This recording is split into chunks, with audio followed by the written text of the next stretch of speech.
Welcome in everybody to GenAI University's Claude Mastery Sprint. We're in week 4 of our 4-week sprint series, digging into Claude and mastering it for our businesses.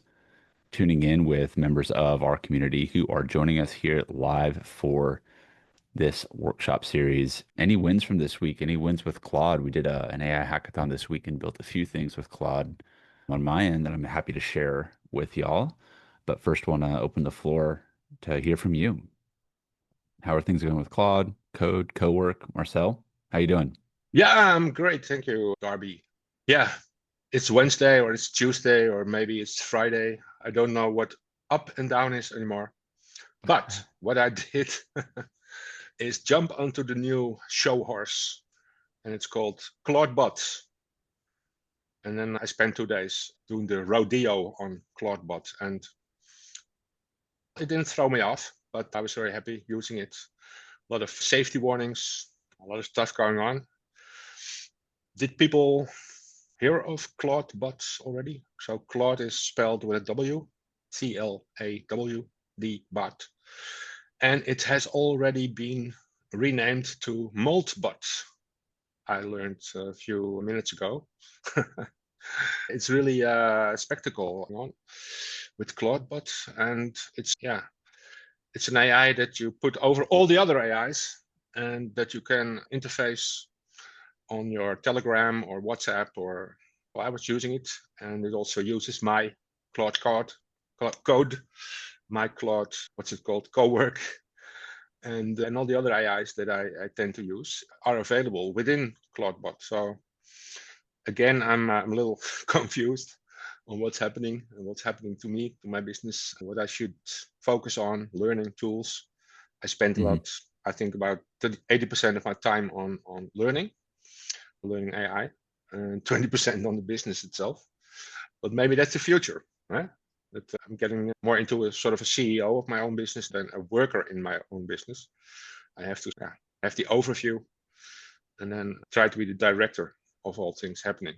And it's interesting. I like it, the development, but it's also, the horse, the show horse, is also a little bit rough to ride on. So maybe, Darby, if you know about Claudebot or Moltbot, made by Peter Steinberger, you can reflect on this development and maybe you can quieten me down. Yeah, I actually made a post about it inside of the group. If you Ah, haven't seen that, go check I that haven't seen post it out. yet. No, sorry. Gives my general sentiment on it. I'm sure it's exciting. I took a look at it. Seems like it could be useful, especially if you're more technical and understand how it's going to apply and be useful to you. But at the same time, I don't know. Like, I think there's a lot of hype around it. I don't think that I could be totally wrong and totally off base here, but I also think that it seems to me personally, it just seems like it's going to be a little bit of a shiny distraction from what I need to be focusing on right now. I don't really see a ton of how I would use it like today that would have such a big lift and impact on me that like I want to get spend time away from the other stuff that I need to be doing. Like anyways, just pure Darby perspective commentary on it. There's more than enough tools that come out all the time, and I thought it was odd that they started naming it Claudebot with a W. Thought that was an interesting choice, and maybe one that I don't know why I didn't know that they'd changed the name of it. And maybe that's just a thing that just happened a few minutes ago, like you said. I think what you said that is more of an interesting application to how approaching these tools and like the importance of like why it's I'm focusing still on Claude. We're going to talk about how we're going to continue this sort of like approach and going deeper with Claude in the next few months and what's coming up is delegation and like building out these different tools and systems and all the things like that you may want to hire a personal employee to do in some ways, or is just being more effective at delegating the tasks and streamlining the tasks that you need to be very clear on anyways. And if you're not a good effective delegator, then you're going to have a hard time delegating stuff to AI if you don't know how to effectively delegate and offload tasks or know what needs to get offloaded in the first place. And that type of stuff takes time. Like I'm not perfect at it by any means. And that's what makes a good founder and CEO is knowing what you're good at and what you're not good at and what to focus on. Haven't set up Claudebot. I did look at it a little bit. I saw 11,500 LinkedIn gurus posting the same thread about why it's going to change the game as your personal assistant. I think a lot of it is exactly what you can do with Claude in some ways. Yes, there's some running it on your machine that is cool to be able to have it work that way and interface. I also know people that have literally built that before. And so I was surprised that it got this much hype. Like I know people that literally have their own AI agents that operate the same way through like a WhatsApp or a Slack thread to do that sort of stuff that they've already built. And again, it's kind of like the hype cycle with these AI tools goes. Something comes in, tons of attention, lots of tech bros in Silicon Valley jumping in on it. And maybe it's the next great thing that's going to change the game, but I don't see it changing my life in the next 2 weeks. So I'm just going to see where the dust settles and keep focusing on what I'm building. So, Question about that. yeah. How do you judge? How do you navigate? How do you choose? Is that intuition? Is that arguments? Can you reflect a little bit on that question, please? How I judge or navigate like what to focus on or like Mm-hmm. what to Yeah. here. I don't know. Some of it's intuition. Some of it's like seeing like over 5 years, like when these new tools are come out, the kind of flash and the hype that happens and then how it dies down or how it sticks around.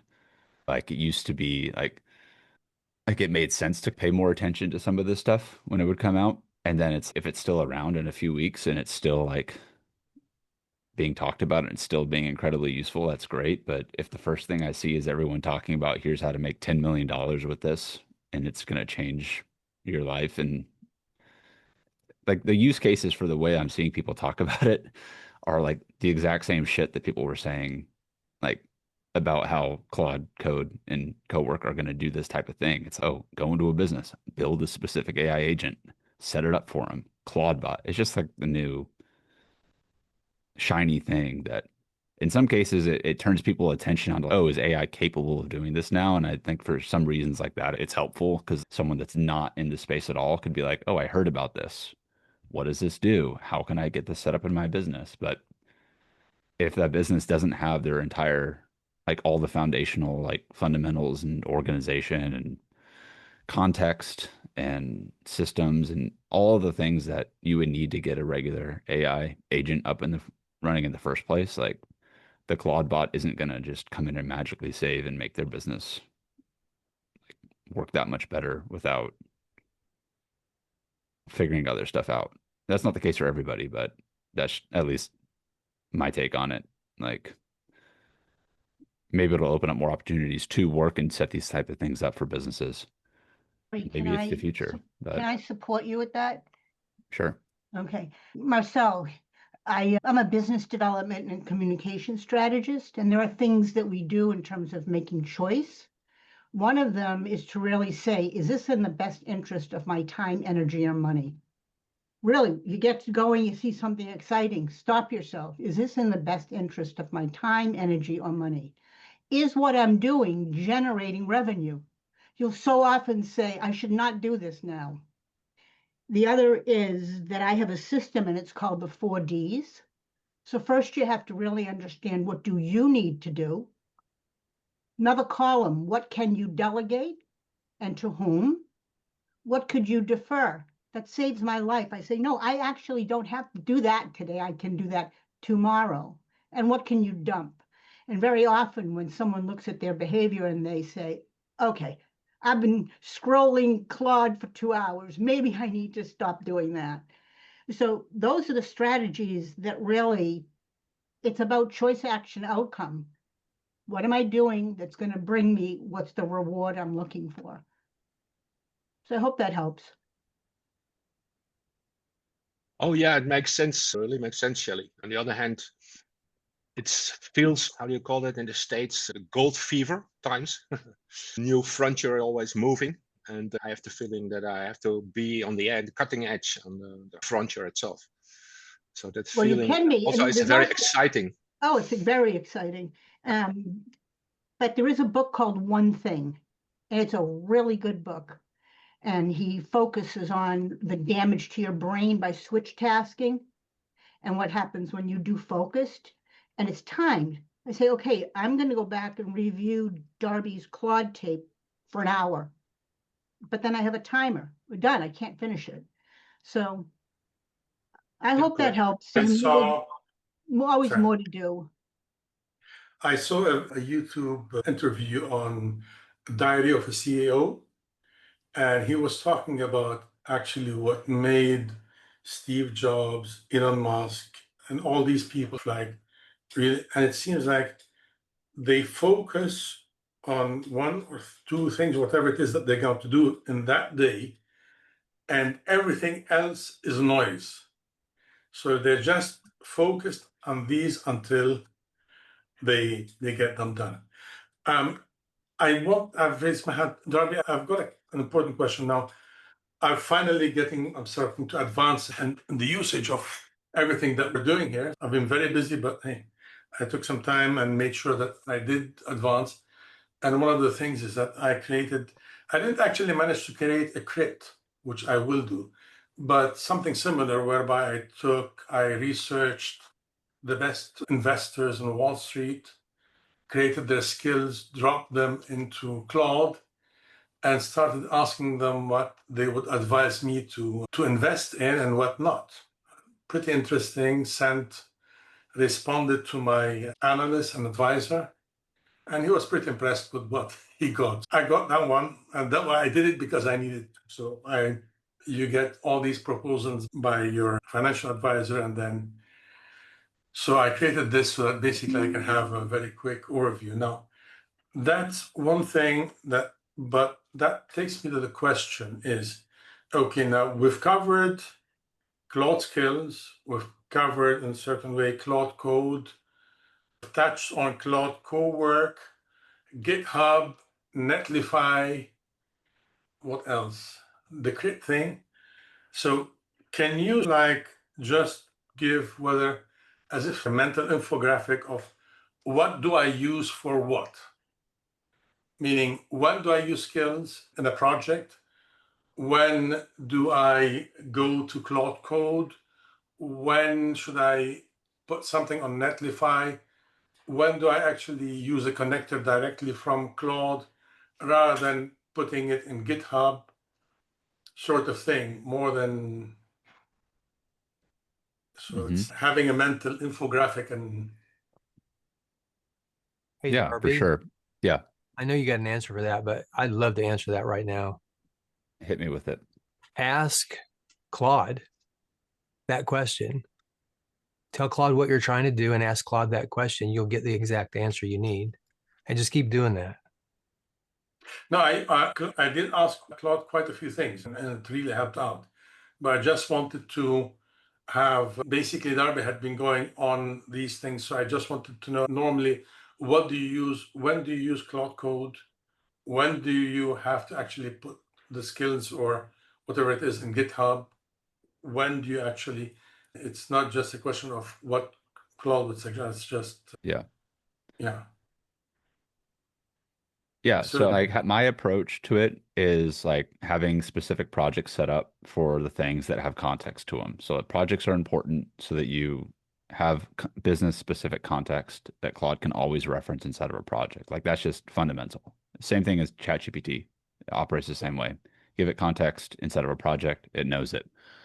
Skills are important for stuff that you're going to do in a repeatable way inside of Claude that are going to lead to a specific outcome. The same way we taught about recipes from back in the Jasper days yeah, to these yeah, mega prompts. Think about those as skills, but now Claude can just know them automatically at the yeah. sound of a keyword. Okay. Connectors are going to give Claude additional tools to be able to execute on those skills. So the more connectors and the right connectors that Claude has, No, my question is not what they do, I know, it's but what do you use them for? I use them to do the stuff that When do you use what? For what?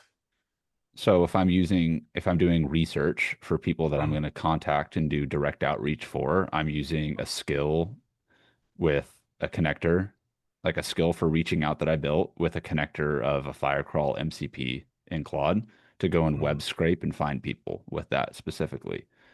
And I'm not like doing this inside of a dedicated CRM right now, but if I have a spreadsheet and I say, hey, go update this spreadsheet with information that I want you to update it for, like Claude has to have the skill of knowing that I have access to this spreadsheet in order to do that. That's like not the skill. Claude has to have the connector to that spreadsheet in order to be able to access it. If it doesn't, it's not going to be able to do it. It's going to be like in this box, right? So you have to give it these skills to be able to communicate with what you need. So I use these all when I need them to communicate and interact and talk to different apps. And Claude's going further down this, by the way. Someone shared this in our last mastermind call this morning. Interactive tools in Claude. Y'all check it out. Like this just came out. So like it's going to where you work inside of this interface with Claude. But like the question is, like I can give you examples for me, Assad. If I'm designing something in a Figma file and I need Claude to be able to access that Figma file for context, I need to give it the connector to talk with Figma. If I don't, it's just going to be like, okay, what do I do? Fair enough. But like, when would you use Claude Code, for example? When do you make the decision of placing the knowledge in GitHub instead of in Scale in your project? And when do you decide to put it on Netlify, for example? Yeah. So when I make the move to Claude Code, it's when I have the idea and I have the structure and the architecture in place for some app or some web page or something that I want to display on the front end, that I'm not just sharing my Claude link to have somebody go and check it out. And so I'm hosting the code in that case in a GitHub repository. And Netlify, same as like Versal, same like AWS has ways that you can display. Like it's just a way to host it and display it so that other people can see it and access it. But I'm using Claude Code to take the instructions that I'm building inside of my regular Claude and then using that architecture that I'm giving it to then actually build out like the actual app, the application. So this weekend I built 3 or 4 different HTML based like landing pages at the hackathon we were doing. Like I updated our website, I updated a couple other landing pages for some offers that we're working on. And like I wrote the idea out inside of Claude. I was saying, hey, all of this context, we're going to write the sales page out. And then I said, okay, cool. Now I opened up a repository for new Gen AI University landing page, whatever. And then I add Claude Code, access that repository, and then I gave it just the entire list of instructions with all that you created in Claude, and the knowledge base that you have inside Claude. Yes. And I said, okay, cool. Now go build this, write the code for me so that I can just plug this into my Webflow, or write it in such a way that I can just connect it to my Netlify and deploy it. Like that SideHustle game. You asked Claude to write it and then put it into Claude Code, or did you ask Claude Code to write it directly? This is just my workflow. So some other people may have different approaches to this, but I like to start inside of a Claude project to build out the first set of instructions. And then I will take it to Claude Code to build out the rest of it. And then I will modify the actual code from there to display it. I can show you another app example of how I did this if y'all would like to see it, just for this workflow in action. I shared it on the last call. But in that case, it was Netlify, not the thing. And so like setting it up on Netlify so that it can deploy continuously and that I can continue to make updates to it. Again, a lot of these apps are just internal stuff that I'm using for projects. It's okay. It's just that, I mean, basically we've been drinking from a fire hose for the past 4 weeks, and I like just wanted to like just get the essence so that I can have it in my head and have a clear structure as to, it's all very nice, but if you don't know what to, and seeing just from what you said, it's been brilliant because I've got my head around it. Yeah. And I will say that now that Claude Code is not Claude Code, Claude Cowork has now been introduced to the scene. I'm starting to work more with it now and how it fits into my flow, because I'm using the desktop app on my lap. I'm using the Claude desktop on my Mac when I'm on my laptop. And just that's where I like to work more mobile. And so I can access Claude Cowork on that. And so when I'm using Cowork, it connects to all of my MCP connectors and it connects to all my skills. So I can just let those just go with Cowork. I don't really use it a lot with my local files right now. I just keep a lot of that stuff inside of my projects. And I'm sure there's more ways I can get more advanced at that front. But a lot of what it boils down to when I'm just using Claude on a day-to-day basis is making sure that I have the right connectors, which more often than not, like I've already got most of those set up with Google, Gmail, Zapier if I need it. And then if I see an opportunity that I'm like, oh, that would actually be a skill that I would want to learn and do, then I use Claude to build the skill for me. And then I just add it to my account so that next time I come in, I'm not like, shit, what was that book writing recipe that we wanted to use for writing a book outline? Okay, let me jump to my Notion board. Let me go and grab this recipe. Let me pop it into my Claude account and then go. Like just tab switching and doing that, because that's how we used to do it. You could still do it that way. Yeah. I'm saying like I'm thinking like getting into that flow of, oh, I could do this once, but if I do it once, am I going to do it 2, 3, 4, 5 more times? Maybe just turn it into a skill and then be able to Yeah. reference that back. No, definitely. I mean, like I had got my head clear on the skills part, and I was just wanting to get my head around you would use the various parts. So because like, okay, very interesting to learn this, very interesting to learn that.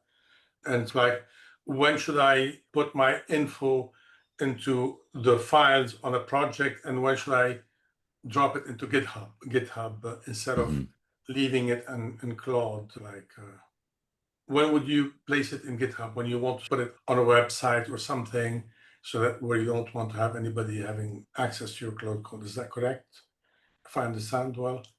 I think I understand your question. You could add files onto GitHub so that you can have Claude reference them and use that for knowledge referencing and that sort of thing. I saw Charles What had hand advantage up. was? I think it depends on what you're building and like Yeah. how you want it to reference the content. Do you have anything to add on to that, Charles, in terms of like where you're setting up GitHub? Because Bruce uses it differently than I use it. And he's talking about using it with Obsidian and that sort of thing. And then I see this second brain GitHub used. And I know that's what you're using your Obsidian for, Bruce, if you have anything to add on that front. Like a lot of my context is still just inside of Claude projects, like for my stuff. Charles? So I think what would help maybe is if we could put like an infographic or something up where it's by function, not so much by app. Because if you can see the relationship of the function, then it kind of comes together. Exactly. So obviously you're doing your code. I'm just going to lay this out the way I look at it, the way I do it.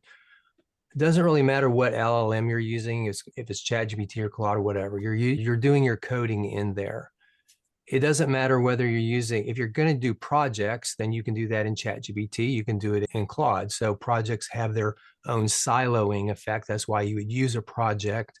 If you're going to create skills, Claude's built for skills, but you can port them over. They're basically MD files over to ChatGPT, so you can use them there. It's just you just have to have a way to point to them, so and store them. So skills are is simply saying, I want to repeat this multiple times in the future, probably. So I'm going to make a skill out of it.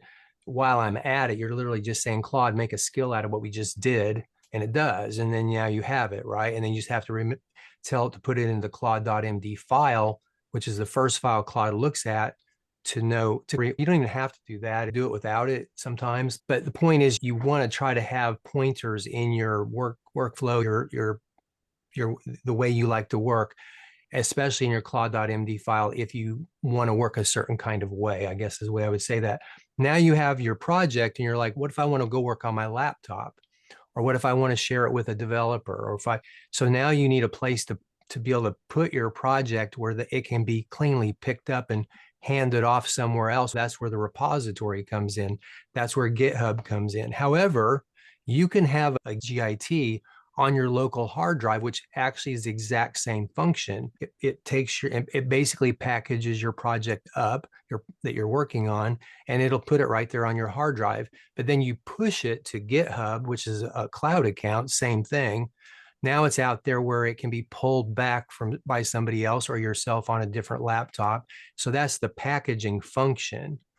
And then when you want to deploy it, now you need a place to host it. That's a hosting function. You want Vercel, Netlify. There's many of those, but those are the ones that we commonly use. And that's a hosting function. And it's not on your computer, doesn't require your computer unless you can put it there and give somebody a link and they can look at it. So all of these are different functions. And I think by thinking of it by function instead of program is maybe That the way I would that go is about it. exactly what I was asking for. That is clearly because once you get clear the functions and what does what and how, and like as you said, an infographic where we can really get. I mean, for you, you're really deep into it, but on a user basis, it would help. Okay. You're doing fine. You just got you, and I can't overemphasize. Just keep asking questions of Claude itself because it'll tell you everything you want to know, Yeah, and you just keep recursively asking. yeah. Thanks, Charles. Yeah, that's great. Thank you for the detail on that, Charles.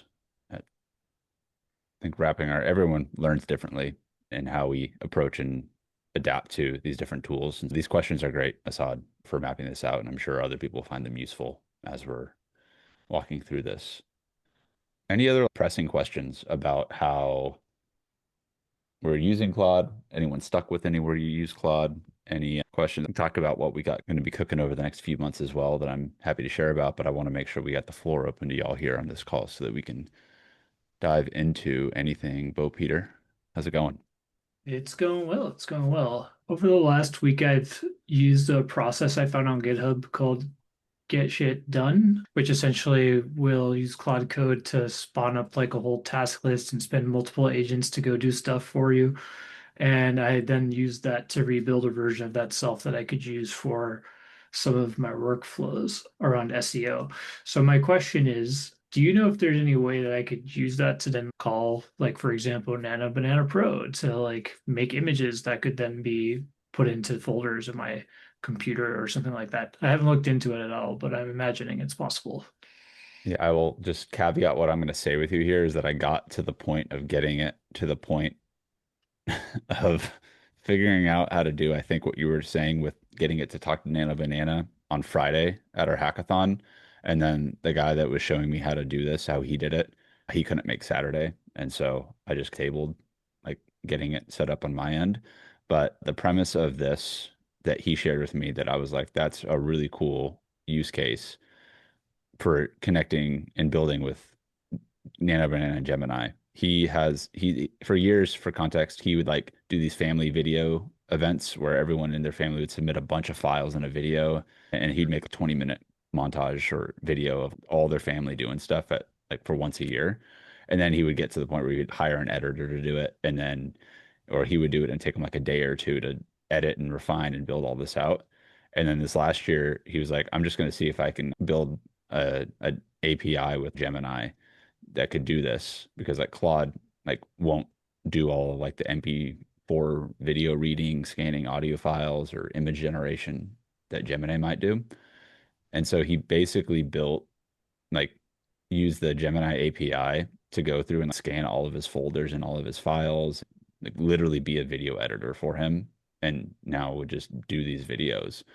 And like I'd never thought about using it in that way either, but all you have to do, if you go and connect with the Gemini API, and then you can access Nano Banana through that and like all their models, you could integrate that inside of like your Claude code and have it go and call that stuff and then bring it in and generate. What I understand that you can do images and you can edit videos and do all sorts of things on that front. So I didn't get to the point where I actually built it fully on my end. I got a lot of the point where I needed to then get it on Cursor and then work on it on my local drive because that's where he said it was going to work best. But he built it. And it's definitely possible to plug a Gemini API with Claude code and then give it all of Gemini's capabilities. Does that give you any kind of ideas? Is that an MCP or is it building an MCP server or something different? That was just like an API call. Direct API. And then so Yeah, it's like an agent in a Python script or something. Guys, Boy, you I know wish what I would do? I don't want to interrupt, but Yeah, what's up? I just did this weekend. There's a couple things. So literally just download anti-gravity.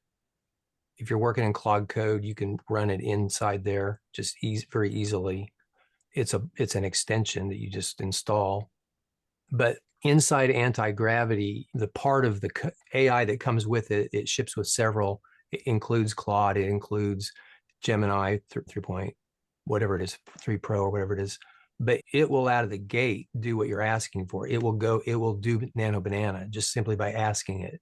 So if you simply download anti-gravity and ask the AI that's built into it, put it on Gemini 3.0 Pro, and ask it to talk to Nano Banana and create images that will do it. And then they just came out with a new thing that does, it's like a video editor. And I just literally built a trailer, like a 30-second trailer that's tapped into 11 labs and everything. So it's still a kind of in an early form. I'm trying to remember the name of it. Somebody might know. I'll look. But it's pretty cool. It's I think the thing called, is that I want Claude Code to pull the images itself based on whatever else it's building out. So I think what you're saying with anti-gravity is that I'd still have to go in and prompt it to make that image, which is the part that I'm trying to skip. Yeah. I've been able to connect another tool called the Glyph through API, but the credits are somewhat limited. And yeah, I hadn't really sat down yet to think about how to build that into an agentic process. But I guess I'll ask Claude, and I'm sure I can figure it out from there. You could also try, if you want specifically Nano Banana, though, I'll have to look into that. I think that's a good challenge. You wanted to do it all as one workflow. Yeah, so I've created a content writing system, and I want some images to be created based on the content that's being made. So yeah, I wanted to do it standalone. Of course, I can go make the images myself. That's fine, but I'd be interested to see if they can integrate it into their process, be like one less thing I need to do in the process creation. I'm going to make a note of that and try to get back with you on that. Cool, appreciate that. Quick segue before we jump into your question, Dr. Nikki. Charles, how does this image look based on what you described? And Assad, like for the workflow that we were describing here. You mean that okay, so you just recorded the transcript and did this, right? Yeah, it was like the context Good for job. what we're talking about here. Yeah, Claude project skills, siloing. Yep. I would probably did a really good job. I would probably add on the left-hand panel with Claude that to use the claude.md specifically file. But that's the idea. That's right. Yeah, it does mention the MD files. Yeah. Cool. Which is right. If they fit in the .claude folder inside. Now, I'm using an IDE most of the time, so most people don't initially even see that if they're not using an IDE. Yeah. Local development, project lives in your heart. Yep, that's the Git, functioning packaging, repository, GitHub. Yep. Hosting. Yeah, that's it right there. Good job. Cool. I love it. Thank Nano Banana for me, but yeah, I just want to make sure that was on point with what we were saying. Give that to our Marcel, and Marcel look at it and poke holes in and ask more questions. We'll develop it. The ultimate. Yeah, I'm just going to share this as a file here for y'all to get here live. Dr. Nikki. Somebody asked Bruce about anti-gravity. Hey, so a quick use case support guidance would be really helpful. I built out this amazing skill on Claude. The assessment, it's a health assessment, it's designed as a chatbot to take you through a full assessment. It has vision capability, and because people upload images of their fridges and it needs to generate a report and be able to link through Go High Level. Originally, Claude suggested VoiceFlow as the chatbot, but then it turns out VoiceFlow would cost me like $60 to $100 per assessment per client. Then when I challenged it, it said, you don't need VoiceFlow, just go through Go High Level and 8N. So and then my developer just sent me on something on the chatbot on Lovable. So I'm like, I'm so overwhelmed or confused with what is the right tech stack for this process to work. You're trying to create the chatbot, coaching bot. Is that right? I want the chatbot to be governed and directed by the the skill that I've created on Claude. And then I want the outputs to be fed into Go High Level, that all the automations are already there, ready to be triggered. Is this something that only you are going to use, or like you're using this for clients that I it's going won't. to trigger automations for them too? Yeah, I want clients to push buy on my website on Go High Level. They get taken to the assessment.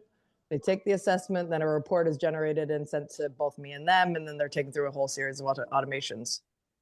Okay. Have I stunted the developers in this room? Is that what you guys know everything? No, I mean, there's probably a few different ways to approach it. Lovable could probably build like the mock-up and like the front end for you pretty quickly. You could also That's build already that. done. You could also do that exact same thing probably in Claude Code and then figure out some sort of like automation triggers to sync up with what you've got already built and go high level with the MCP integrations with it. So so if I built it on Claude Code, I could live entirely on Go High Level, or does N8N still need to be involved? This is the part that I get lost. If I were you, and I'm curious, Thorsten, if you have any thoughts on this based on what you've done, just because I see your hand raised, or if it's a separate question. Is it this related? Yeah, maybe not a specific answer, but more generically to start with, Nikki, if I would just first maybe answer the question, how deeply do you want to get involved in all the technology and tech stack stuff the first hand? I heard that you have your developer. You were referring to a developer that you work Who I with. fired this morning and started with a new one because he was just So fluffing me. yeah, and that's maybe, as I said, it's maybe a different perspective, and that hasn't changed just by the advent of AI. 5 years back, 10 years back, you always had to find your guy, your girl that does what you want, that you can hand over the requirements, things that you want to get done, define the results, define the target, what you are expecting. And in today's world, in my perspective, you can use Claude, maybe Claude Code, but probably Claude with Opus is enough to basically set the framework and do the briefing and hand over your intended goals and everything the solution should do to the developer, and then have them go after it. And a second aspect, just a thought, all these tools, and that's my personal opinion on this generally, all these tools, in my view, have one downside compared to doing it with tools like Claude Code, because you don't own the code usually. Depending on the terms and conditions, you are always in some way or another bound to what they do, and all these platforms have their terms and conditions. And so at some point in time, you might find yourself in a position where you use your assets in a way. And this has been true, as far as I know, in the content world as well in the past, when Facebook changed things, or Instagram or others. And so I would be aware of that, just to check these points. That's, as I said, not a specific technological answer, but more generically. And I would probably first answer the question, how deeply do you want to get involved personally in the technology stuff? And then, depending on that, choose your tool stack that you feel comfortable with, that you feel good about, that has a potential to be around in 5 years' time, for example, depending on those kind of things. If that is of any help, I don't know. Yeah, I don't know anything about Opus. Oh, that's Opus is, the model yeah. within Claude. Ah, okay. So that's I don't know how to say that. It's probably the highest level model. Yeah, Okay. you've probably been using it just whenever you're using it. So it's this model right here. Cool. And so that's the I'm one on that, yeah. Okay. Yeah, I'm on the paid version. I think I heard Highest that. thinking capabilities, I guess. That's Okay, but I feel like I don't have the answer to my question. Is this what I'm hearing? Is it's more complicated than I'm making it? Is that, or does it not have to be? I'm getting a different answer from everyone. If you can describe the perfect outcome in like the clearest of details, like paint a perfect picture, Yeah. just by speaking it, do that, but speak it into Claude Opus and tell it to build Okay. you a roadmap using the constraints that you want it to have, and then have it architect a solution for you. And this is what Thorsten was getting at, was like, once it doesn't matter if you're just going to go show up to a developer and you're going to tell them about this, but you're like, I don't have a clear idea about what the end goal is or like how we're going to get there. It's going to take everyone's going to take a lot more time to figure out what's in your head in the first place. And so if you can work with Claude to help you with getting this really clearly dialed in, at least from like an instruction perspective, oh, I enter this information, I do this, Yeah. client gets this. Oh, okay, that's cool. You could take that and then give it to a developer and then let them run with it. You could take that and then give it to Claude Code and let it run with it. There's two paths that you could go through forward here.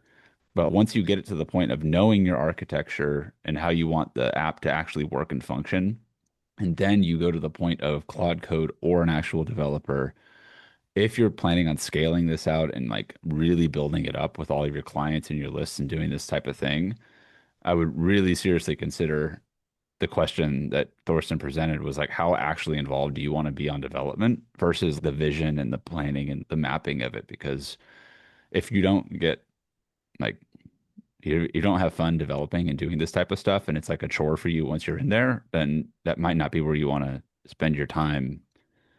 But if you Yeah, want, no, absolutely. I want a developer to develop me this developer yeah. correctly getting So mixed messages. what I would say is like what you need to get clear on first and foremost is this is the plan that I want, that this is the outcome that I want to get it to. And Yeah. it might take a few iterations back and forth, but if you have the first skill, that's a great baseline to start and build off of. I need the app to do this, run this skill, trigger this thing, send them an email, and then do all these other automations. Like it can all be done, but if you're not clear on exactly what needs to happen and what the scope is, you're going to save yourself so much more time than just like going out to other developers and doing it. But you can have Claude help you with scoping it out and then using that as like a requirements document for finding the right developer. And if you're looking Okay. at hiring somebody full time potentially to be like a CTO type of developer with you on this, like I have resources that I can connect you with potentially. Obviously, there's Upwork, which is going to take a lot to sift through and find the right person there. I don't know where you found your developers beforehand, but Upwork. I got screwed by a developer on Upwork this past year in developing an app. They quoted out a solution for me that did not work, but I didn't know that it wouldn't work because they were like confident enough to do it. And then Yeah. I went back and looked at it at the beginning and I was like, this bastard just came up with a hallucinated solution on ChatGPT and then pitched the Yeah. project for me and then wasted 2 months of my time. And I'm only in 2 weeks, but I had another developer doing everything, all the automations in the meantime. So the other developer is now on the project. yeah, yeah, I don't know. I mean, there's probably multiple ways to approach it, but Okay. I'm curious if Charles or anyone else here has thoughts on that from the starting point of getting that super locked in with Claude inside of a project, getting it scoped out, then having a developer understand it. And yeah, Could I ask Dr. Nikki a couple questions? go ahead. So what version or subscription do you have with Claude right now? I think it's a $20 a month one. Okay. I max it out every night. So what I would do is, number one is I would upgrade. I would at least get the $100 one Okay. to do what I'm going to suggest. Okay. Okay. So that you never have to worry about the constraint being that you don't have any more Claude code, because that's the cheapest development you'll ever get. Mm. If you could have a developer for a month for $200, wouldn't you do that? That's what you've got, a world-class developer. So that's first. Then Darby's spot on. Put it in plan mode on Opus 4.5 and just tell it what you're trying to do. Yeah. With the intent that you're going to produce a PRD out of this, which is a product requirements document. That's the spec thing that you're trying to do. That's what any developer would need to take it and go do something with it. You get that PRD dialed in and ask Claude to help you with that. He'll build it for you. And then just keep iterating on that PRD until you don't know what else to do. You can ask it about tech stack. Somebody left a comment in here about ask it 3 different tech stacks you could use. Just hammer that thing. And it's all in plan mode. Don't even let it be in execution mode at all. Don't let it, if it tries to go off and start working on it, say, nope, just stay in plan mode and keep doing that until you're confident that you actually have a plan you could hand off to somebody without actually having to say a whole lot. That's Okay. going to be the best use of your time. Cool. Okay. Thank you guys. Thank you. Thank you. I went through a similar process this weekend to develop a music visualizer app that I'm using for myself. I'd be happy to share what that process looked like with y'all if anyone's interested. If Yeah, no one's let's see interested, like it. literally don't. But I think this is relevant now that you bring it up, Dr. Nikki, in terms of this type of, I mean, I've demonstrated this workflow, a few different variations of it, from taking a Claude project to writing out instructions to handing it over to Claude Code and then to getting something on Netlify. For me, I need to be able to visually see it and to know that this is like generally what I'm talking about. But the process that, like Charles was just saying about the product requirements document, that's a great keyword to give Claude and have it actually build all this stuff out so you know exactly what you're going to need. So I'll run through this quickly then. And the idea for this came from me spending a bunch of time just thinking through what would creating like an immersive, interactive, like music experience look like if I were to do like improvisational concert with a couple of musician friends of mine here in Austin. And in order to do that, I would need like visualizers that would need to conduct and adapt with music in real time. And I'm not paying a music visualizer engineer thousands and thousands of dollars to do that for me because I have Claude. So I have this project, and the music act is called Darthander. So that is why I call it Darthander. And so I had this idea about creating this like living experience. And so it all started inside of a Claude thread, and it ended on a Netlify deployed app that I'm continuing to update again and again.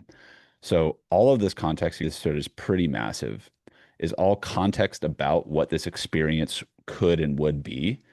And this happened, I gave it this context easily a week, if not 2 weeks before I started developing it this weekend. So like I spoke it out, I had the idea, and I let it sit there because I don't know how I'm going to build this, but I need to have the idea of the concert out first.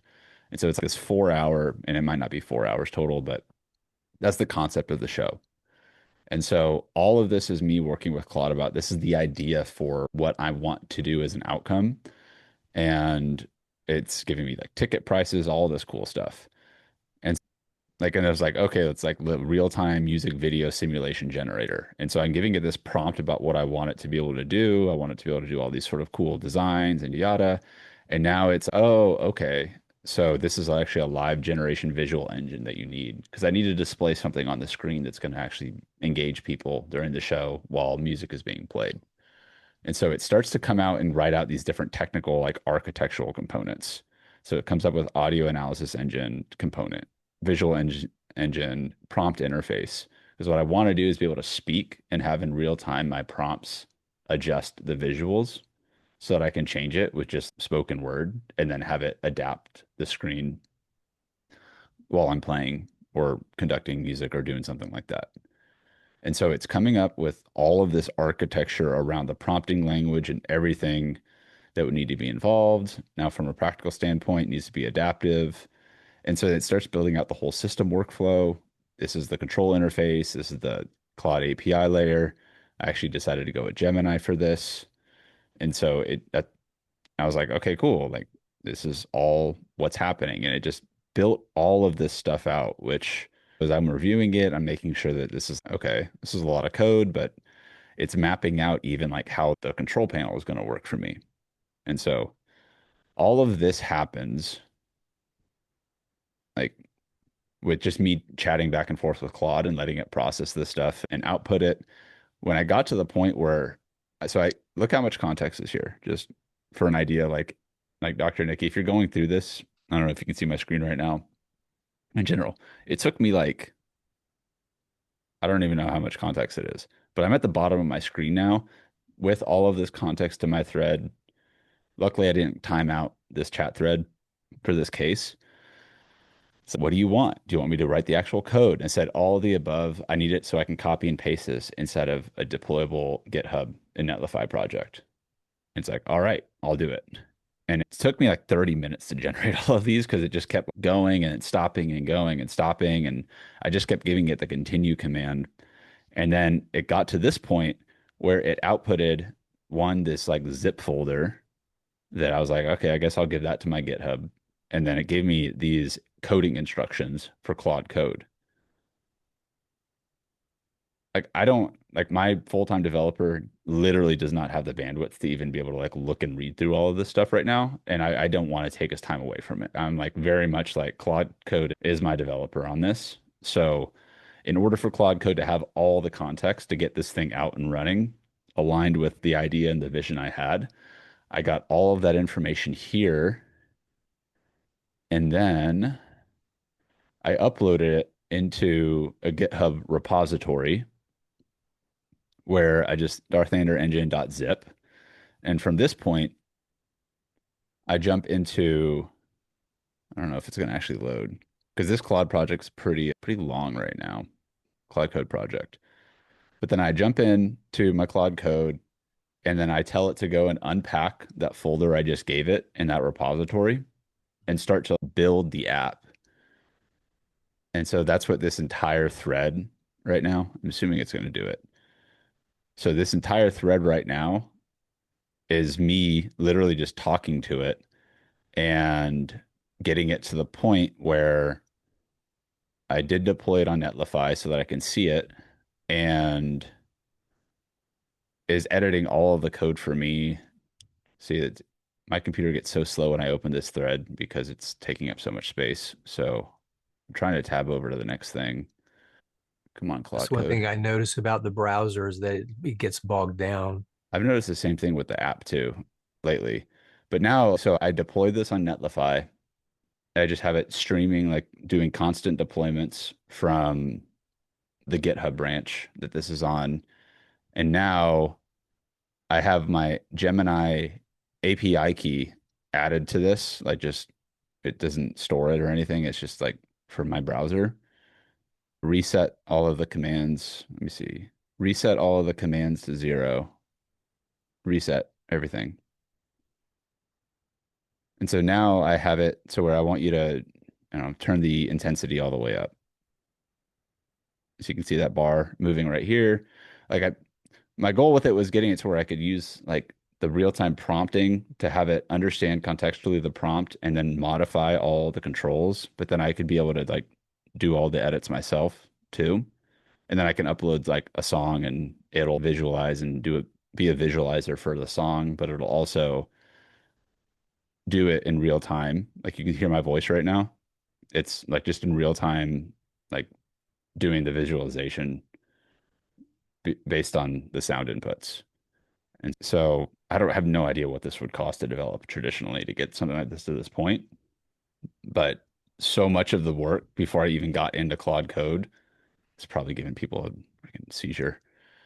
Inside of Claude Code is that's cool. The planning aspect of it, of getting it through all of those instructions to then getting it there. And I'm like, that's exactly what I was looking for. But then I kept working inside of the code to just keep adding more things and refining things on the interface. And it came out like the first 2 or 3 times, it was like, oh yeah, this is going to cost you $600 for this thing. This is going to cost you $50 a month for this thing. You're going to need a Supabase thing for this. I'm like, I don't want a Supabase. Like, I don't want to pay 5 extra subscriptions for this right now. I just need an MVP. Make this super minimal where I could just validate it. And it was like, okay. And then it came up with the idea for it. And I was like, just ended up going with Gemini API key because I just got a new one set up and went with it. But it gave me a few different options. And then I gave it more constraints. And then it gave me more options. And then it gave me more constraints. And I said, let it rip, gave it to GitHub, and then Netlify to deploy it. And now in that same exact thread, I can just, hey, add 10 more visualization layers or color palettes or presets based on this idea. And it came up with all of these. I was like pretty impressed by it being able to come up with all of that stuff. And it didn't exist a couple days ago. It's the process that's so valuable there. I Yeah. hope everybody was really getting that process that he went through. That's exactly what you do. That's a perfect example of it. Yeah. And that's why I wanted to share it, just because that's the same flow minus that for just building like an HTML website that you build on the Claude, like to go with it. But for me, I'm a visual person, and so figuring out just getting it from GitHub to Netlify to be able to see something is important for me. Like Lovable removes the friction of doing that, but if you just connect your GitHub with a Netlify or Versal or something like that, like you can own the code more, and then you can still see it and display it, but then also pass it off to a developer to be able to modify if you can get something to like a working mode there. So maybe that was helpful, Dr. Nikki, at least in the process side of things for going through the instruction type of approach. Yeah, thank you. I'm curious with the market sauce that you sent out. You send a link and that goes to your Claude skill? Is market sauce a Claude skill, right? Are you meaning like the skills that I've shared with the cookbook and all of that? Yeah. Yeah, so that is just filled with a ton of different skills. So like building those skills directly into Claude so that it can just do those on command. But then how do you share it? Because you'd have to give Claude's access to your Claude account to go through your own skills. Like how? Like share that skill so that someone else can use the skill. Yeah, you just sent us a link that we can just start accessing that skills knowledge. So how did? Can you clarify what link you're referring to? So if you want me to go through the market sauce right now, you send me a link of some kind. And it takes me right to the chat bot where I'm like chatting and I'm entering my information. Yeah, the studio that I've shared with you before. Okay, so what's the studio? What I'm saying, is this the link that you're talking about? To take me to the market sauce so I can go through and get that. I just want to make sure we're speaking on the same page because I've got this market sauce studio where I've got a bunch of our just basically GPTs or skills built into each one of these different. Oh, you do it on chat, not Claude. This is my own studio that I built with Pickaxe. I showed you that on one of the first calls. I talked about Pickaxe a little bit. Okay. And so that's I basically you can train Pickaxe on specific skills to then execute on them. But if what we've been talking about throughout the Claude Mastery was instead of using like this is for like more internal stuff, but you could take these skills like we talked about and build them into a GitHub and that sort of thing if you do want to code it. Like that cookbook that I shared in the very first kickoff call for this, when you go to capabilities, like this is where you're building out your skills. And so these are all like .skill files that when I share one of these with you, you just upload it and add it as a skill. And now you, inside of your Claude account, have that skill. Oh, okay. You're sharing the actual skill. It's okay.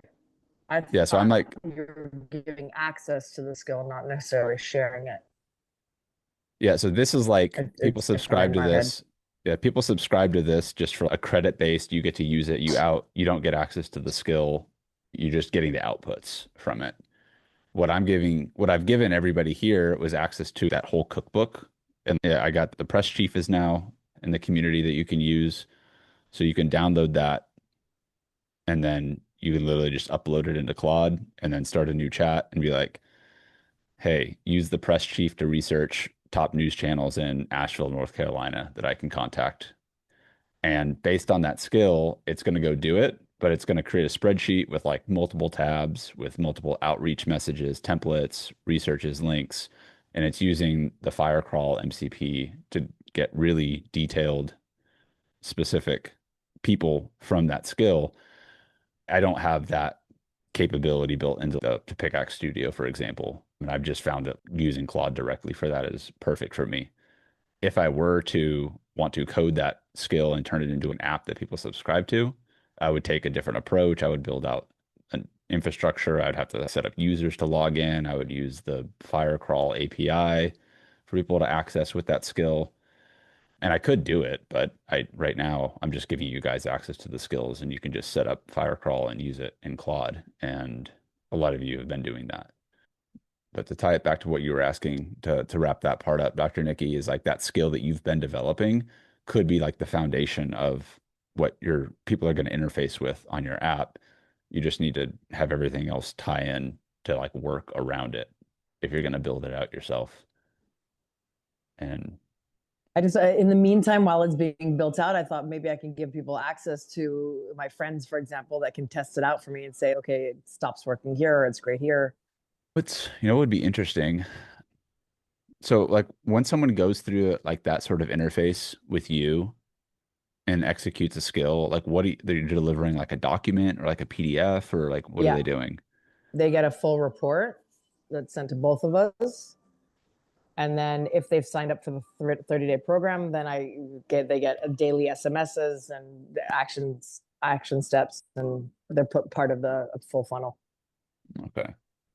workflow, I should say. There might be like a lighter weight version of this where you could create that in the form of a Claude artifact and then just give people access to test it out that way. Because then they would just get the PDF of the report right there, like immediately.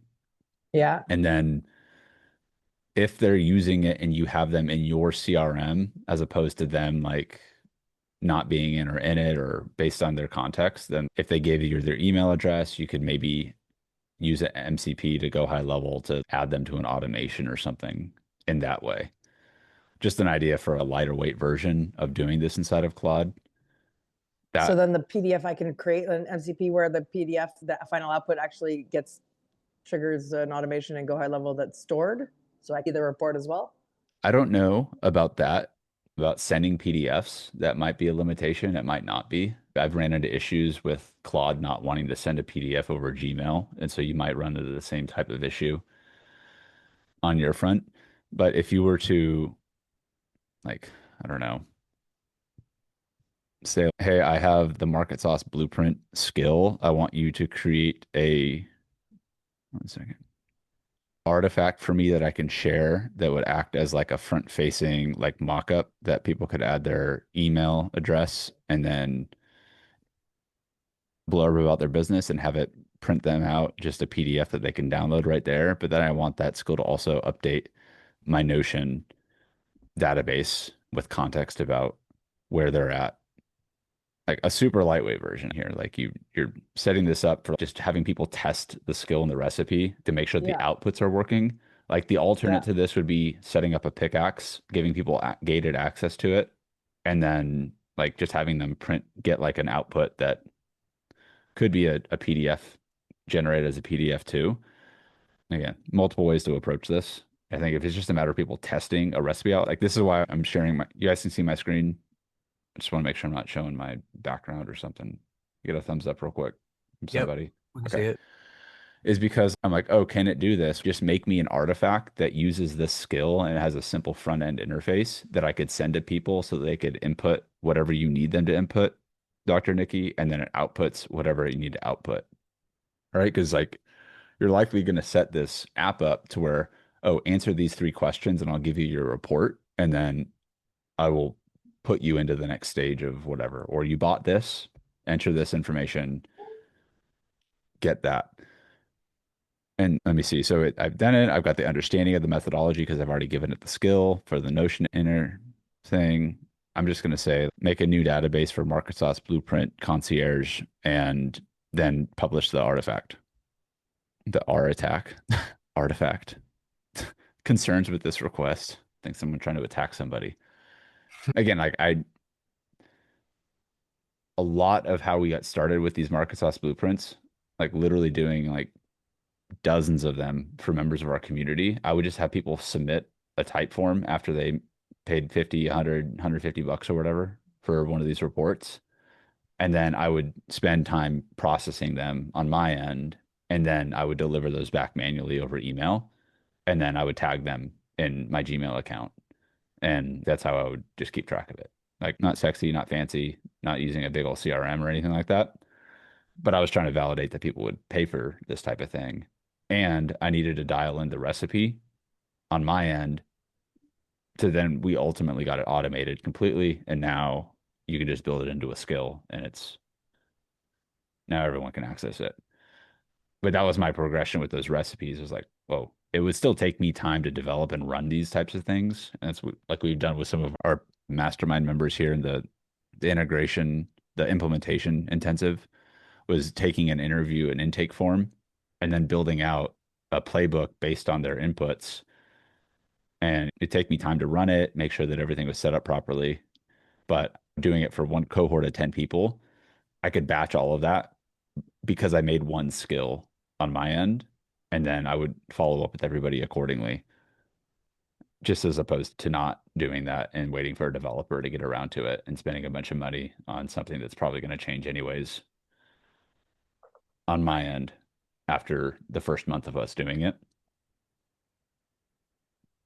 What I'm going to see happens here that I'm 98% confident score will happen is you can get an artifact published in your account with Claude, and then you could share that artifact with somebody else who could then generate the report that you want, download the PDF, and then update you in your Go High level if they've entered their email that this person filled out this report and here's context about it. I know you can add like custom fields and stuff like that and Go High level, but now I want you guys to test this out live. So if I did this and I published the artifact and I published and copied the link, and it's a public link, and I copied that link and I shared it with everybody here, and then I say, okay, my company is right here. We host live comedy game shows for entrepreneurs. And then I generate my free screenshot, fulfill its potential, review you're comfortable with sharing. Interesting. So if I connect it without it, I'm going to connect it. I don't know what this will show with you guys, because if it's trying to connect to my Notion, that would be like a limitation here versus me saying, oh, I'm going to connect this. If you guys can't connect to my Notion, like that would be a real serious security issue breach. What does it show for you guys when you enter your information on that front? Because you can continue without it. It's offering a connector to. I'm gonna click continue with connector, see what happens. It's brewing a snapshot. Okay, so I'm generating it, custom, continue with one connector. Yeah, that's what I've got. Yeah, so it's brewing it, identifying. So what should be happening on the back end is it not messing up. So I'm going to say not now. Continue without connector. There's probably a connector issue, which is what caused that thing to break. Here, it just popped up. Okay. And so if I'm like, oh, I don't want everyone else to try and connect to a Notion board, so that's not the thing, but Notion Sync attempted, didn't work. Entrepreneur education, entertainment, gamified experience. And so you can see the outputs here are like very clearly aligned with the context that I just gave it. It gave me this report. That's great. Align. Boom. Download PDF. And then see here, ready for the full blueprint. Here's just 5% of complete market sauce blueprint. Get the full thing. So if I'm like building this skill on the back end, Nikki, like you might have like links and stuff that you want to send people to if they generate one of these reports for the next step. Like maybe there's a way that you can have those trigger something that do initiate something else, or they bring them to a Stripe payment link where they complete it. There's a lot of directions that you could go with it. Like it's not letting me download this report for some reason. Like if I just downloaded it, then it would. I'm going to go through the link that I shared y'all. I actually got a report, but I You couldn't got, download it. okay.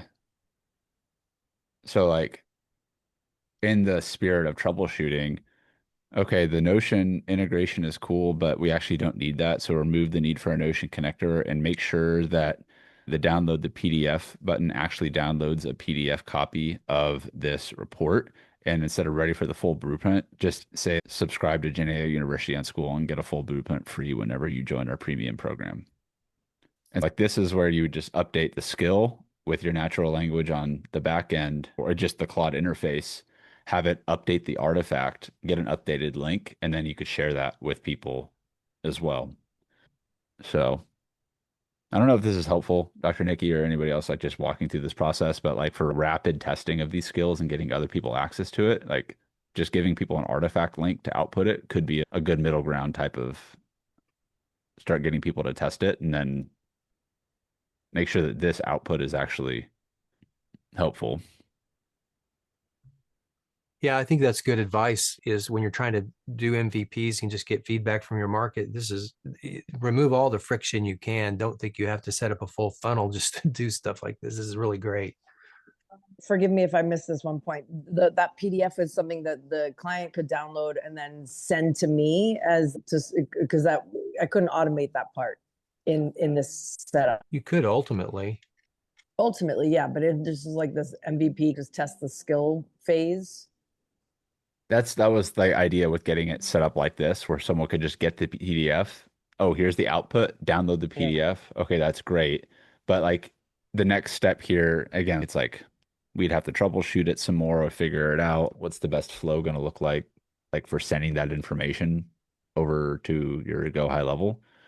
I ran into issues with Claude not sending a PDF over MCP to Gmail, for example. And it was like, I can't do that. I just don't have the capabilities of doing that right now. But like when we've done these reports automatically inside of, we were using make.com, you'd use the same prompt and skill. Someone would input it, it would run it, it would call the API for Anthropic, and then it would output the report in a PDF, and then it would send that, it would keep that in like a Google Drive folder, and then it would send it to me and the client as an email. But I would have it send it to me first, I would review it, and then I would send it to them.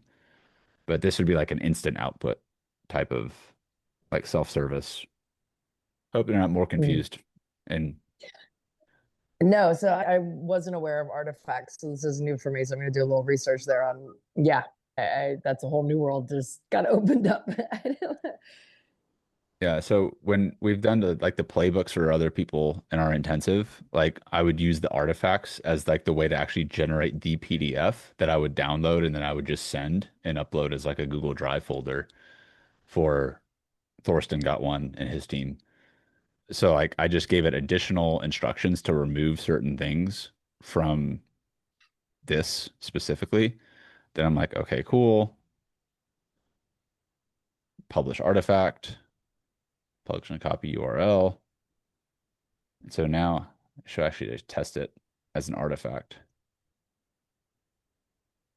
So it'd be like, I'm asking it for the email, but it doesn't really matter like to me right now because it's not sending me an email. But again, but if I was in your shoes and you had 10 people that you wanted to test the skill out and be like, hey, would you actually pay for this?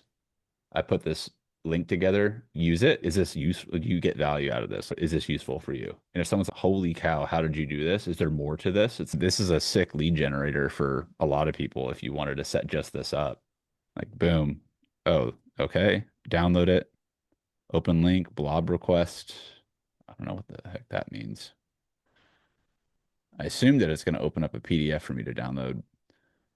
Yeah, see, in a perfect world it would.